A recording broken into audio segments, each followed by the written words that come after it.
And Okay, say some. 1 second. 5, 4.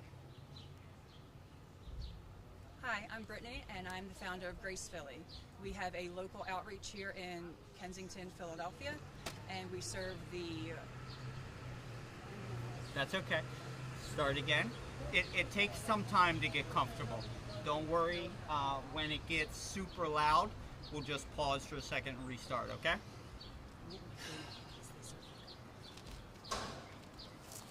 Hi. Oh, wait. I'm sorry.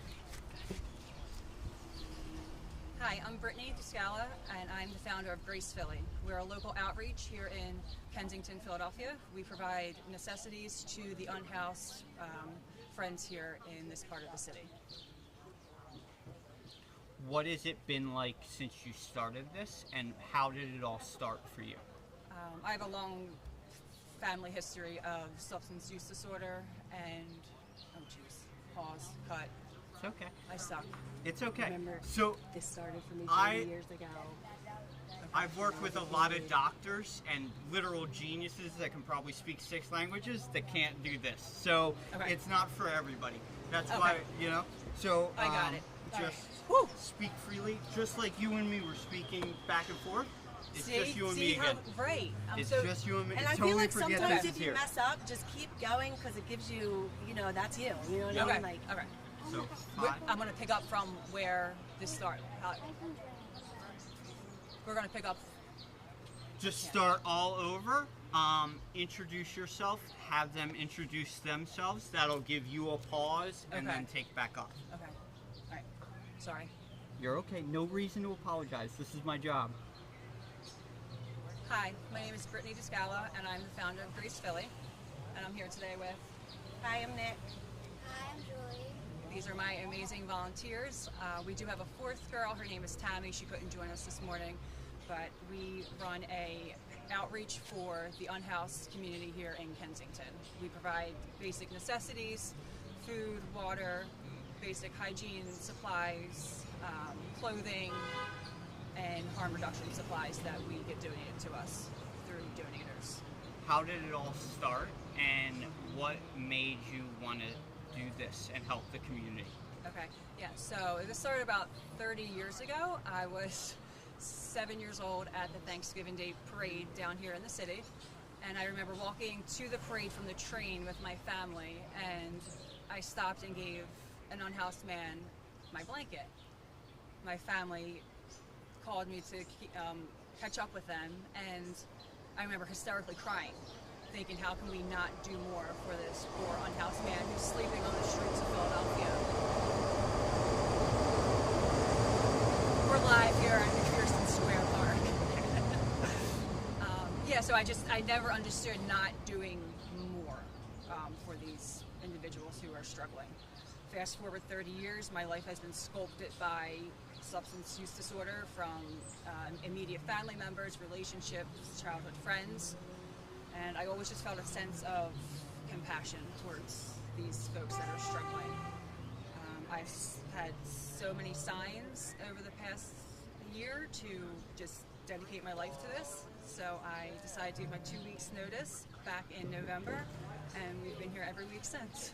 That's amazing. Thank you for devoting that much time.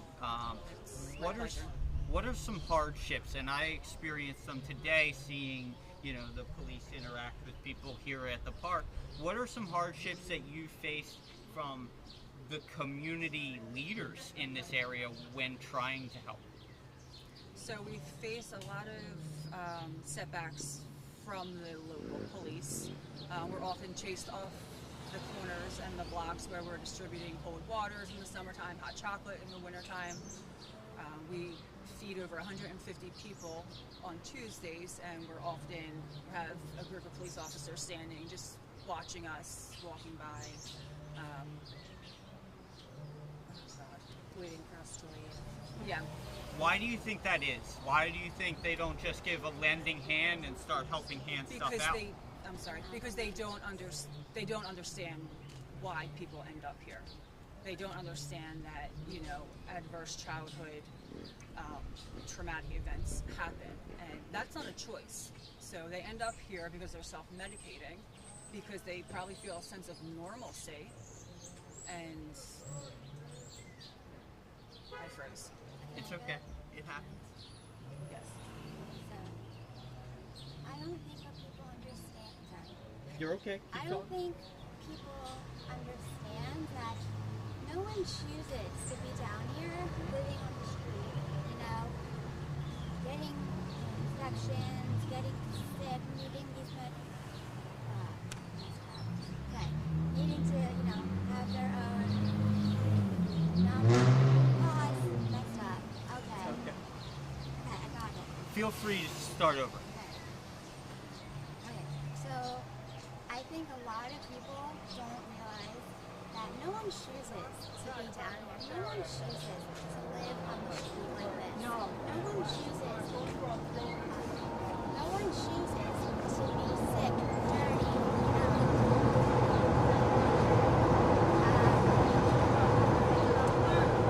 It's tough with a lot of ambient noise. and I don't think what people realize is that 80% of the Americans fuck.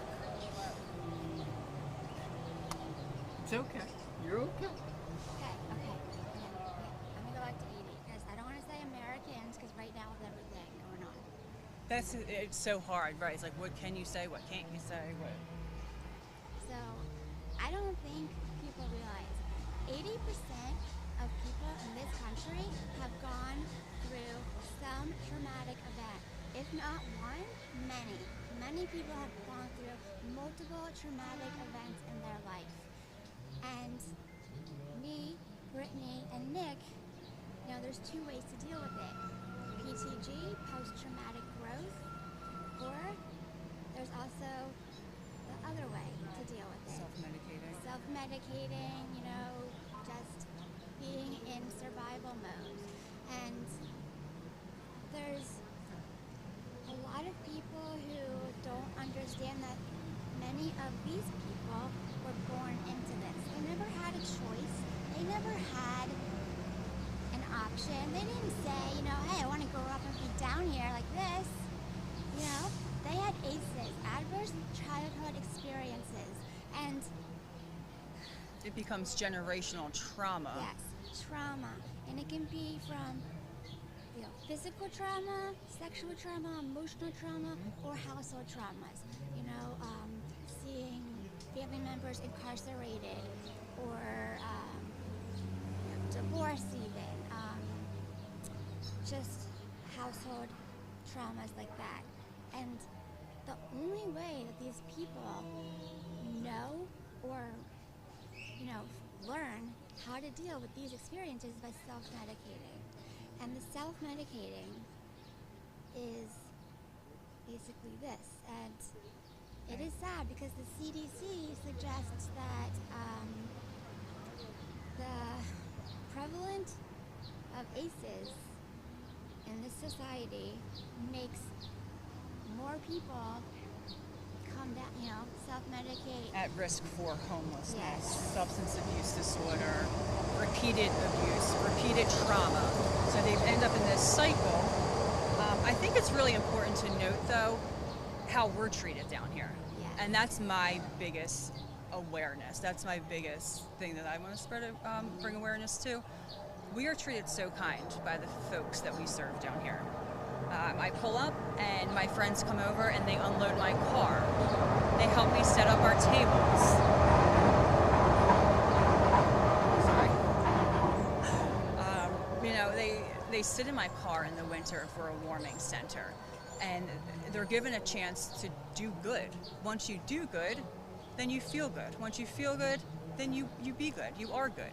And you know, if we don't get that first initial chance, they're never going to make it out of here. Who's meeting them right here where they are?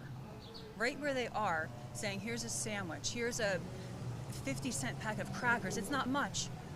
You know, we make pancakes and we bring down water, and it's enough to create connection to where the trust is built in this community, And then they do reach out for detox services. And we are lucky to have resources in this community that greeted us with open arms, caseworkers, to facilitate the care. Because that's our roadblock. So we come here, we greet people, we earn the trust, we feed them, we hang out with them, we cry with them, we pray with them. They help me load my car. They're beautiful people.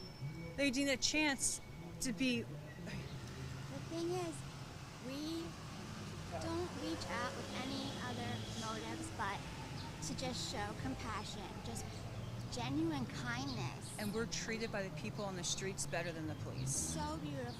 Better than the police. Why do you think that is? Because we show the people who are living on the streets of Kensington love. It comes down to love, compassion, respect, and trust. That's it. I am never scared. I walk some of the most dangerous blocks in the country by myself with my team. I have guys come up and check on me. The police aren't checking on me. You know what? They tell me to get the F out of here, B. Roll. You don't belong down here. I do belong down here.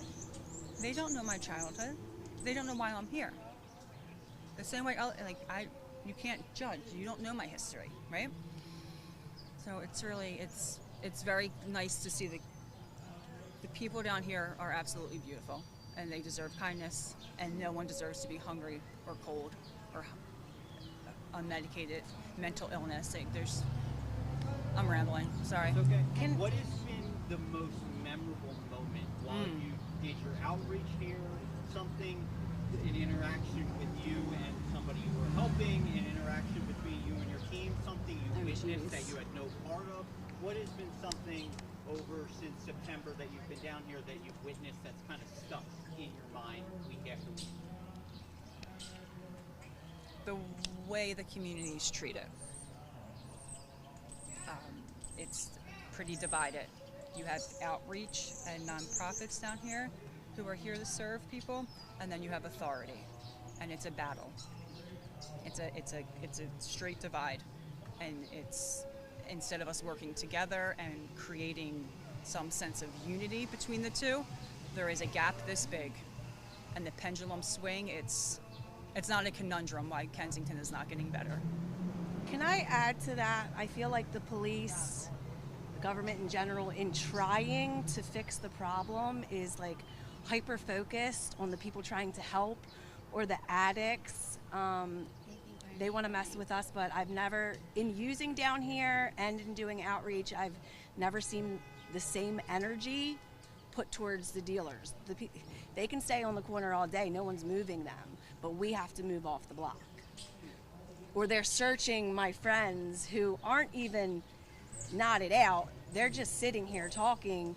They're searching their stuff and throwing it on the ground. We just witnessed. But there's a dealer right on the corner. Make that make sense. I do think there needs to be, the way the authority treats us is that we're enabling these people.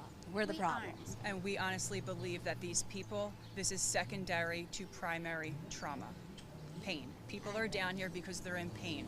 Police bringing more pain to people who are already hurt. The reaction you're going to get is not one that you want. You come down here like we do, and you feed our friends. And again, not much. We don't spend a lot of money. We make pancakes. We have positive pancakes. interactions. And we just love these people. And guess what? They've become some of our best friends. And I say that from the bottom of my heart. They watch my car for me. I walk to the corner store and I don't even ask. I have friends come up, oh, Mommy, I'll watch your car. I got you. And they do. Police aren't watching me. They're not watching my car. They're chasing me off the blocks. I was on Stella Street a couple months ago, and a man on the corner he had samples, and I had t-shirts. You know who got thrown up against the car? That's wild. Say no more. That's a great. So, in order for our friends to get better, I think we need to stop chasing the outreach workers out of here. Let these people know they're loved, give them a sense of worth, let them help with these outreaches, let them volunteer with these groups, give them a sense of normalcy. If it's for a split second, plant the seed, come back, we water it weekly, and there's growth. We're very new, but it's working. It's absolutely working. And all I can say is kindness, love, and my amazing team. for me to, have people say you're enabling these people, we're not, though. We're, let's just say, treating them with kindness, compassion. We're on the ground with them. We sit on the ground with them. We don't care, who's around, and I do think that divide between authority and outreachers and the people living here also, I don't even know if authority, if they had some kind of mental health training, if they would even understand that these people aren't just dealing with addiction. Addiction comes with mental health. Addiction comes with trauma. And you experience trauma in many ways, in many parts of your life. And then they're being re-traumatized with Yeah. how they're being treated down here by people who are supposed to protect and serve. And I was pro-police, but from what I've seen down here personally, how I've been treated down here personally, it's ugly. And this is a very fractured community that needs hope, light, and Jesus. What do you think would help the overall situation down here? And by that I mean people living day to day with no end in sight, just hopeless trauma. Consistency, available resources. Sorry. I noticed so many trains. So, yeah, available resources.